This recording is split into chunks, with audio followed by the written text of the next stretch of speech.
3, 4, 1, 2, 3, 4. Do, do, do, do, do, do, do, do, pow, pow, pow. All right, live from the wasteland outside the survival pod, back on my hill for a change. This is Freedom Phil. By the way, like and subscribe. What's the topic right now? It's been a pretty good day. Been a pretty good day overall, despite all the weirdness that has happened today. Every time I go into town, there's always a little bit of something that goes on. Yeah, let's get into it. And by the way, turn up the video speed. Why do I always say that? Because when I upload this, you should be watching this at 1.75. That's why the channel's called that, by the way. It's instructions. Let's get into it. Like, subscribe. So, I didn't really want to go into town this early. Normally, I do it either every 2 weeks, 3 weeks, sometimes 4 weeks. My full capacity, I could be out here for probably 8 weeks. I think 8 weeks, which I always find kind of funny when you get that round a month to, a little over a month, and you're like, yep, this month gas only costed me $10 or less. You figure 3 gallons for $10. This thing gets 13 to 15. Strategically drive here, get up super early in the morning, have everything, some of the stuff pre-ready to go the night before, and then just instead of spending 2 hours or so tearing down, like I tell people, like that's one of the problems when you boondock, like if you have an RV and you have a little vehicle you pull behind you, that is a godsend. You get a little piece of property, one in the north, one in the south. And then you could just, leave your RV there and just hop into your little car or your little, pickup truck or whatever. My dreams of a hybrid Maverick. But no, when I do it, I have to unsiege, lifting the siege and encampment and load all the water bottles, all the ones that are still full. The empty ones are already packed up in the green army bags. And, get everything in there, move the canned goods from the front to the back, the solar oven and all that to the back. And the way that I camp out here in siege mode is a lot different than mobile mode. Like, for instance, the majority of water jugs would be flattened down you could fit what would take 3 army bags into 1 army bag. And maybe one of them pops a leak because of it, whatever, just buy another jug of water in that case. I mean, hell, if the leak's in the right place, I'll just turn it up or down, just figure out where it is. I'm like, turn it upside down so it doesn't leak out the bottom. But then when it gets leak, it's a little too bad. Just at that point, just get another jug of water. But you go into town, and first thing you do is you top off the water. Then just cruise by the post office. And that's the whole reason I even went into town earlier, is that I needed to go pick up an Amazon order, and once again, never listen to anybody that isn't the authoritative source. It's like the other day when I was on hold for 35 minutes before I finally got a guy from India for the U.S. Postal Service. He says, well, they only keep the packages for about 3 to 4 days. I've heard some people say 10 to 15. I tried calling the local post office. But the thing with that is that when you call the local post office, you get the national robot number, robot. Okay, I'm having a problem understanding the question. Had to put it on speakerphone to get it to actually acknowledge when I was talking through my earbuds. Apparently that's verboten for the robot. It's like, I understand. And by the way, this is part of the reason that we really need affordable housing in this country, and we need to kick people off of welfare, because it shouldn't be an impossibility to have Americans working secretary jobs or working in call centers, especially in a world where you could work from home. I mean, if they can work from India. Eventually, like when he gave me the notes, well, do you have a parcel number, blah, blah, blah, parcel number? I'm like, no, my Amazon email doesn't say anything about that, any identifying information. God, it fucking pisses me off. I got the email saying your package has arrived. And considering the problems I've had with the mail system, and this has more to do with the businesses, like one particular piece of tax information, I'm still waiting for these motherfuckers that I do business with to send me that information. And I'm getting the feeling that, well, there is a problem, blah, blah, blah.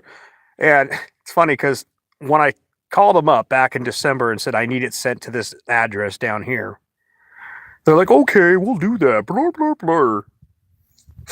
And then when I didn't even call them up. I got a call from my local banker back up north in the Rocky Mountain State. And are you happy with the service? And I'm like, overall, yeah. And I'm like, hey, can you make sure someone sends a paper version of this to my current address? And they actually listed off the current address I have. I would have expected it already to fucking be here. Ironically, like I said the other day on that particular rant, they sent the acknowledgement that my address had been changed to my old address. And then it got forwarded all the way down here. Now, I could see that as a security measure. Okay, I could kind of see that. But at this point, there's really no fucking excuse. And it's funny, I was actually kind of happy to see my property taxes for the Western Washington property. I don't mind paying it because it's not a huge amount. Sure, I'd rather have that $500 back in my pocket. Just like with the HOA fees, but the $220 I pay a year for HOA, I get a lot for that. To be honest, I'm very satisfied with that. I have access to private clam beds, and I don't have to pay a water bill on that property because they have their own wells. And I'm in the Garden of Eden of sorts of the Northwest, so no complaints about that. I did think it was funny when it says there was a $46 charge for septic, and I'm like, well, where's these? They said, well, you have, at one point they were telling me I had 2 illegal pits or privies. And then another person says, no, actually you're grandfathered in with your privies. And I still have no idea where the fuck the privy is on that property. Funny, right? Of course, I haven't spent much time over there. I bought it. Then I got too busy working on the fucking disaster that is my house, the remodel on that. And then I'd spend the winters down here. Down here at my little hilltop. I really love this place. Other than the potential ricochets from stupid boomers, it's always been boomers firing guns down in the parking lot. We didn't know you were up there. You didn't bother to look. Honestly, that's one of those things that there's times that I wish I had the authority of the police. Because it'd be like, people would, that threat of, oh, you just fucked up, and now there's consequences for fucking up. I think to myself when you deal with these fucking mental midgets, imagine someone out here is just, riding in one of their, their side-by-sides. And one of your ricochets just fucking flies off and hits their fucking vehicle or hits them or whatever. And it's just like, oh, God. I'm all for the Second Amendment, mind you. I'm all for it. But there's some fucking stupid people. So at the other spot I was at, it was okay. And it allowed me to access another part of the ancient way out there. But I'd hiked all the way to the big tank. And then I've hiked the whole ancient way. I was just like, the thing I didn't like about that spot over there was it's hard to have, there's just not the privacy that I had over here. For good or bad, this place, the privacy is fucking amazing. I could be like fucking naked outside of my van out here, taking a bath. And it's not like I got to think, is there going to be some fucking car? I got the angle of the van to where if I open the door over here or I can go find this ravine off in the distance. No, I have none of those problems up here. Plus I've got my giant shitting hole over there. I didn't fill it in when I left because I was like, well, I might be back here. And I'm back. But, when I was in town, got the laundry done relatively quickly. Just everything kind of worked, hit up the food bank. They're like, you're a little early. I know, I had to pick up the Amazon box. But hit the Dollar Tree and Wally World. And I'll be honest, since the prices have gone up on some things, I've been cutting back. I've been rethinking some things. Used to be you could find bouillon cubes at the Dollar Tree. You can't find bouillon cubes there anymore. It's a lot of things that used to be $1 5 years ago are now $1.50 today. You see, it's Trump. No, it's leftover Biden inflation. Just like to some degree, some of the inflation under Biden was partially because of the way Trump was, by the way, Trump is not some light spender. Let's cut the bullshit. He's not as bad as a Democrat, but he's not exactly a fiscal conservative. Let's just be real about that. That is one of my criticisms of him. But yeah, the inflation. And the irony is that when I go back to the trucking industry, I'll probably have to be working at a fresh meat company. It's not like I really need the money, but the reality is that I like doing it. But there is kind of an irony in the back of my mind that when I go back there, I'll likely be making anywhere from mid 50s per mile, hopefully 60. I used to make 65 4 years ago. Come April, will be 4 years ago when I left. And I think to myself, if I had just sold my fucking house for $150K, skipped doing a remodel, kept on trucking, who knows? Maybe I would have got fat, had a fucking heart attack or some shit. I don't know. But I'd probably be 600,000 up, between the 80K I put into it and then all the wasted time. And actually, I really do enjoy trucking. Although sometimes I get sick of the companies I work for, some of the swaggy fucking antics. But yeah, I think it's ironic. I'll go back in a world where the inflation has gone up this much. The pay is going to be how much lower, partially due to H-1Bs and all that nonsense. And it just is what it is. But something I thought was really cool when I was leaving the Wally World today was I got out there and I saw these recycle bins. I was looking at them. I'm like, I was, happy that cardboard's something normal that most people recycle. But the fact that they recycle not only tin cans, everybody wants aluminum, but tin cans. That was like, oh, cool, they recycle tin cans. Because then, it's less garbage.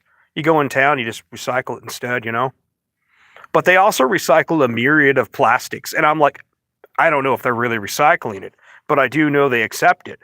So I'm looking at the bottom of one of my hard liquor bottles, and I'm like, hey, sweet. You're recyclable.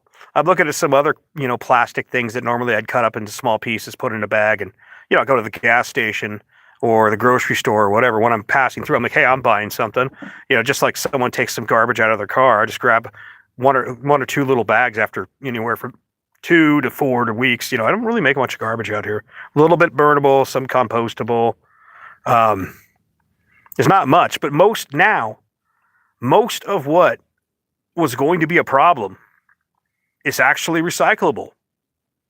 Like the tin cans. Everybody, aluminum's been that way for ages. Cardboard's kind of weird. There's some places I've been to that they don't recycle cardboard. And they're like, well, it's because it's not worth anything anymore. They're having to haul it. I've found places that recycle glass that don't recycle cardboard, and fucking circle that square. I can't figure that one out because glass, I'm like, what are you using this for? There's only so many products you can make out of it. It's not really, in fact, a lot of the products you can make out of recycled glass, you could actually make cheaper if you just fucking went and got fresh sand. But, glad they recycle it. But the plastic. And I'm like, what are you doing with this? What are you really doing with this plastic? Is this just virtue signaling recycling where we recycle plastic? Are you really doing it? Because I have my doubts of it, but hey man, I'm happy that's there. Because then I can just, take it to the recycle bin. And basically I produce almost no garbage. I'm fucking stoked on it. I mean, it'll get down to the point where I'll have so little trash that maybe the peanut butter jar with like the little aluminum foil wrappers, from the top ramen seasoning, because like the thin plastic wrapper just gets incinerated. It'll be just like a tiny jar of garbage. Everything else will be recyclable or compostable. That's the way it should be. And as far as the plastic, who knows? Maybe they're gasifying it. Maybe they're turning it back into whatever type of poly. But, cool, whatever. I don't know. Gasification could be the thing. Either way, I'm stoked on it. And that makes me pretty fucking happy, to be honest. I mean, like that's kind of between getting my northern property taxes paid, and that recycle thing there, and the package from Amazon showing up, I'm feeling pretty good today. Feeling pretty good. So that's pretty much all I'm talking about right now. I could talk about some other issues another time. Some of the craziness I see going on. But maybe I'll save that for later. Freedom Phil, like, subscribe, take it easy.